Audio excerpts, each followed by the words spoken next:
মাঝে কি রান্না করছো? এই তো এইলান করছি। কি কি?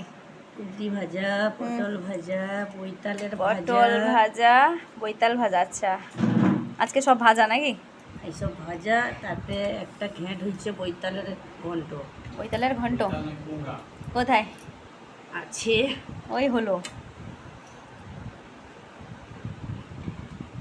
বা মা সবাইকে সাজিয়ে একদম বেড়ে দিচ্ছে।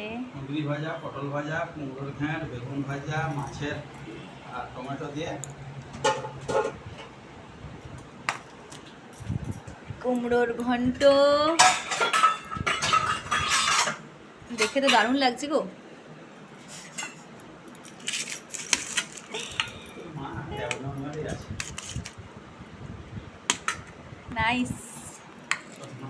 সেরকম রান্নার সামনে আর এটা কি? এটা হচ্ছে আবার মাছের টক আজকে।